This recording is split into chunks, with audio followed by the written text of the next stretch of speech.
The slavers of the Zorthyx Confederacy believed they were careful. They only raided fringe colonies, only took unregistered sentients, and always masked their ships with graphsing cloaks and distortion mirrors. They had learned over centuries how to disappear into the shadows of deep space. No one escaped them.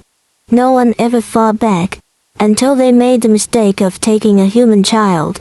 Her name was Elara, 12 years old, born on the Terran colony of Calyx, 3.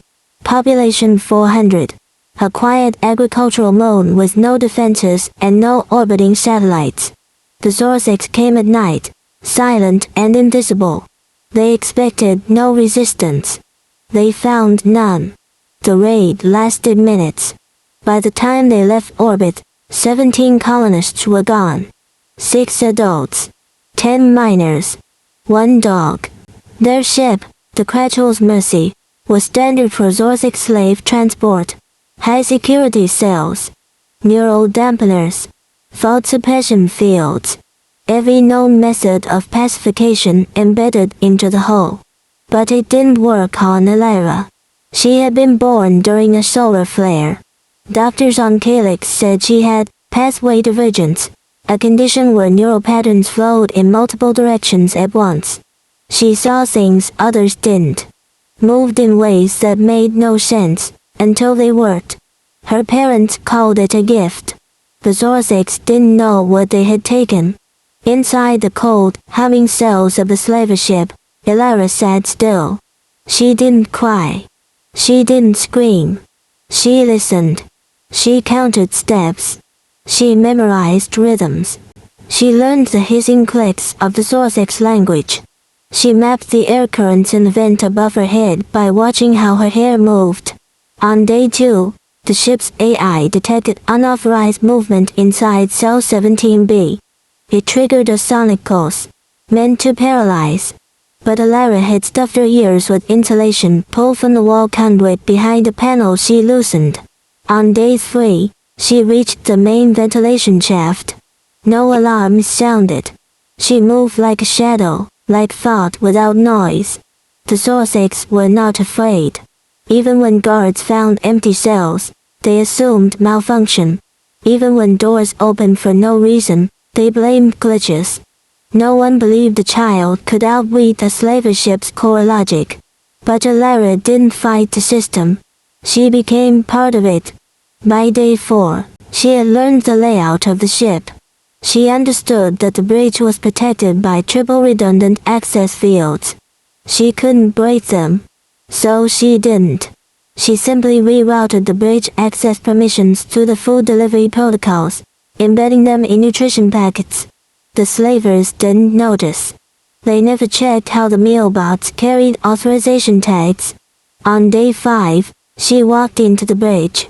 A guard turned, confused. She spoke one word in perfect Zorthyx. Sleep. It wasn't a command.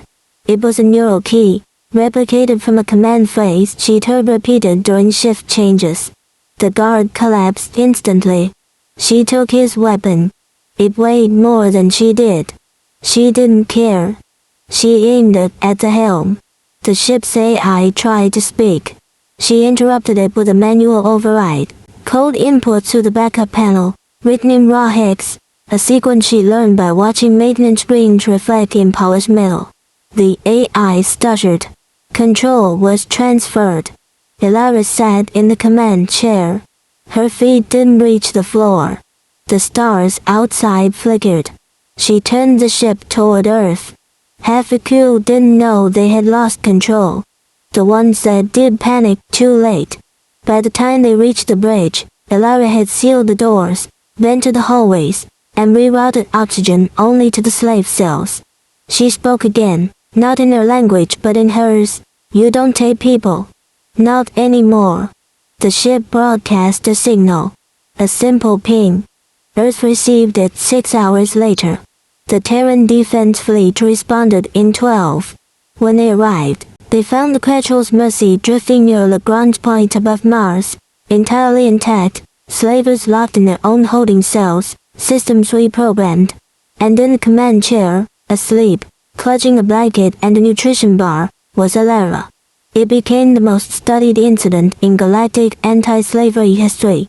Experts called it an anomaly, a statistical impossibility. Some suggested AI collusion.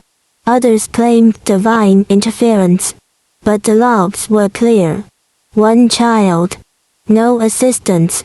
Complete control. Elara didn't give interviews. She didn't speak during the tribunal. She simply watched as the slavers were sentenced and the captives freed. Then she asked to go home. Earth granted her full military honors. She declined. "I just want to finish school," she said. But the galaxy would never forget. Slaver ships began refusing to take humans. Rumors spread of Terran children who could melt firewalls with a look, who could hack minds by smiling, who didn't need weapons to end empires. And in the shadows of illegal markets, a new law whispered, never touch the humans. Never touch their young. Because if one child could take a warship, what could the rest of them do?